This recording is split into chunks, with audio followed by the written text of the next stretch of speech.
आजकल social media पे एक वीडियो खूब वायरल हो रहा है जिसमें हमारे देश के प्रधानमंत्री नरेंद्र मोदी कहते हुए नजर आ रहे हैं कि उसी देश की मुद्रा का मूल्य गिरता है जिस देश का प्रधानमंत्री गिरा होता है।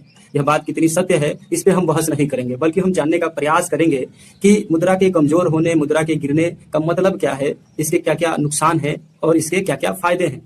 तो अगर हम बात करें कि मुद्रा के कमजोर होने का सीधा सा मतलब है कि विदेशी मुद्राओं की तुलना में भारतीय मुद्रा का कमजोर होना। अगर हम इसे एक उदाहरण से समझने का प्रयास करें तो अगर जो है 2014 से पहले $1 के एवज में हमें 75 से 80 रुपया देना पड़ता था, तो वहीं प्रेजेंट टाइम में वर्तमान समय में जो है हमें $1 के मुकाबले जो है 90 से 95 रुपया देना पड़ेगा। अर्थव्यवस्था के अगर दृष्टिकोण से देखें तो इसके जो है कई जो है फायदे हैं, कई नुकसान हैं। तो आइए इसे हम आसान भाषा में समझते हैं। तो मुद्रा गिरने के क्या क्या एडवांटेज हैं। सुनने में थोड़ा खराब लगेगा, लेकिन यह बात सत्य है कि कई सारे क्षेत्रों में अगर मुद्रा का मूल्य गिरता है तो फायदा होता है।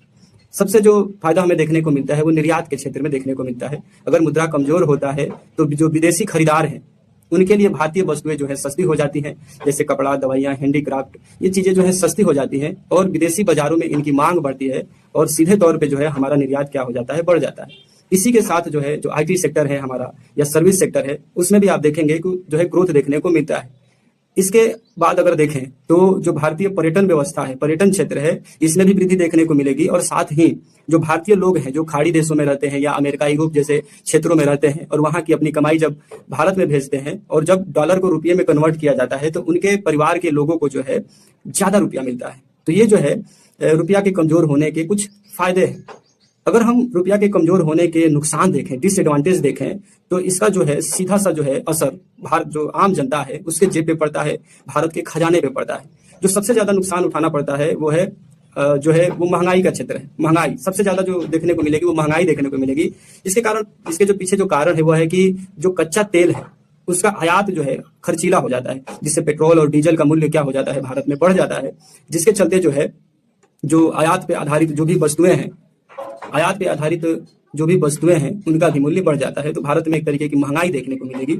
और साथ में अगर हम बात करें तो जो विदेशी पढ़ाई है या जो लोग विदेश में घूमना चाहते हैं उनके लिए भी बहुत ज्यादा खर्चीला हो जाता है।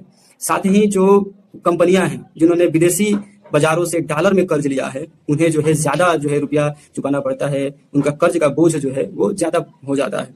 कुल मिलाकर अगर हम देखें तो एक सीमित दायरे तक जो है रुपया का कमजोर होना भारतीय अर्थव्यवस्था के लिए, निर्यात के लिए जो है टॉनिक का काम करता है।